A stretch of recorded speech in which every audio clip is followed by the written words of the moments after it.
नमस्कार, मी पंजाब डक. आता राज्यातली परिस्थिती काय राहणार आहे? आता खूप काय मोठा पाऊस पडणार नाही. राज्यात चांगलं सूर्यदर्शन होणार आहे आणि हवामान कोरडं राहणार आहे म्हणून हा अंदाज महाराष्ट्रातल्या सर्व शेतकऱ्यांना लक्षात द्यायचा. त्याच्यानंतर राज्यामध्ये बऱ्याच भागामध्ये हा पाऊस झाला आणि त्याच्यामध्ये देखील आणखीन काही भाग वंचित आहे. तर त्या शेतकऱ्याला सांगू इच्छितो की राज्यामध्ये आता पाऊस कधी येणार आहे? तर काय होणार आहे, 15 जुलैच्या नंतर, 15, 16, 17 जुलैच्या नंतर राज्यात पुन्हा थोडाच विखुरलेल्या स्वरूपाचा सगळीकडे पडणार नाही. फक्त ते पाऊस काय होणार आहे, जे वंचित जिल्हे आहेत, एक नांदेड जिल्हा झालं, काही भाग लातूर जिल्हा, धाराशिव जिल्हा, सोलापूर जिल्हा आणि बीड जिल्ह्याचा, त्या भागामध्ये काय होणार आहे, 15, 16, 17 जुलैच्या दरम्यान तुरळक ठिकाणी भाग बदलत त्या 2-3 जिल्ह्यामध्ये एक पावसाची हजेरी असणार आहे म्हणून हा अंदाज लक्षायचा. महाराष्ट्रात देखील विखुरलेल्या स्वरूपाचाच 15, 16, 17ला थोडाफार पाऊस येणार आहे. सगळीकडे पडणार नाही, फक्त स्थानिक वातावरण तयार होऊन ते पाऊस पडेल म्हणून हे अंदाज शेतकऱ्यांना लक्षायचा. त्याच्यानंतर राज्यात आणखीन परत चांगला असा जसा आता मागं अतिवृष्टी ढगफुटी झाली तसा पाऊस आला आणखीन आता जुलैचा शेवटच्या आठवड्यापर्यंत आता वाट बघावी लागणार आहे म्हणून हे अंदाज लक्षायचा.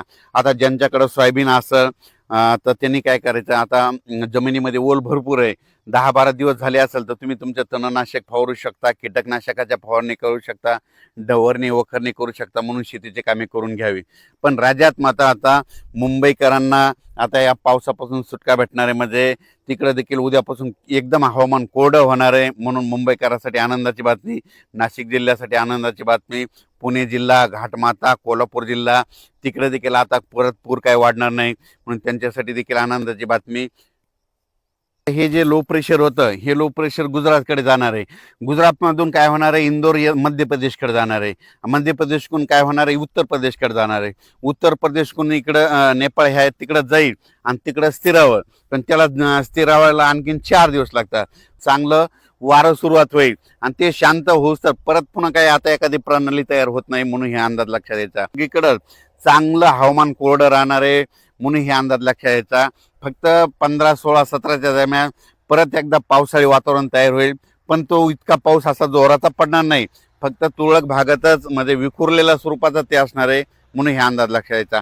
चांगल्या पावसासाठी जुलैच्या शेवटच्या आठवड्यापर्यंत वाट पाहावी लागणार आहे म्हणून हे अंदाज देखील सर्व शेतकऱ्यांनी लक्षात घ्या. शेतकऱ्यांना घाबरू नका, पाऊस येणार आहे. जुलैच्या शेवटच्या आठवड्यात देखील असाच एकदम आता जसा पाऊस आला ते चांगला पाऊस येणार आहे. पण तुम्हाला एक सांगू इच्छितो, 15, 16, 17च्या दरम्यान देखील थोडाफार पाऊस असणार आहे म्हणून शेतकऱ्यांनी तुम्ही काय करा, आपण आपले शेतीचे कामे करून घ्या, तणनाशक मारून घ्या, कीटकनाशक मारून घ्या, कारण की पाऊस बिलकुल येणार आहे, दुष्काळ वगैरे काही पडणार नाही. त्याच्यानंतर आता जुलैच्या शेवटच्या आठवड्यात देखील एक चांगला मोठा पाऊस येईल, त्याचा व्हिडिओ आणखी 2-4 दिवसात देईल. पण तोपर्यंत शेतकऱ्यांनी घाबरून न जाता आपण आपल्या शेतीचे कामे करून घ्या, फवारण्या करून घ्या, डवरणी करून घ्या, वखरणी करून घ्या म्हणून हे सर्व शेतकऱ्याला सांगू इच्छितो. ह्या पावसातून देखील महाराष्ट्रामध्ये काही तालुक्यामध्ये 10-15 गाव, 5-7 गाव असे वंचित राहिलेले आहेत. सोलापूर जिल्ह्यातले, लातूर जिल्ह्यातले, बीड जिल्ह्यातले, तिकडे नांदेड जिल्ह्यातले, परभणी जिल्ह्यातले, पालम ह्या परिसरातले, त्या भागातल्या शेतकऱ्याला सांगू इच्छितो, विखुरलेल्या स्वरूपाचा पाऊस पडणं तुम्हाला पडू शकतो म्हणून हे अंदाज लक्षात घ्यायचा. आणि याच्यातून तुम्ही वंचित राहिले तर परत पुन्हा काय होणार आहे, 15, 16, 17च्या दरम्यान एकदा थोडाफार पाऊस येणार आहे, ते मात्र ते पडून जाईल म्हणून शेतकऱ्यांनी हे देखील अंदाज लक्षात घ्यायचा. त्याच्यातून जर उरले तर परत एकदा जुलैच्या शेवटच्या आठवड्यात पाऊस येणार आहे. दुष्काळ वगैरे काय पडणार नाही. मी म्हटलं ना, यावर्षी शेतकऱ्यासाठी चांगलं साल राहणार आहे.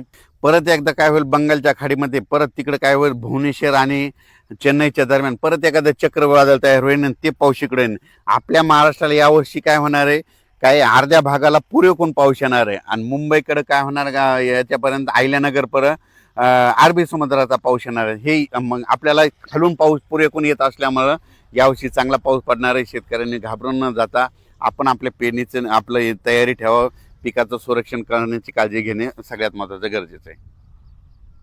करायला विनंती, आपण आपलं कामं करत राहायचं, पावसाचं कामं करत राहतं म्हणून आपण आपल्या शेतीचे कामे करत राहावे. धन्यवाद.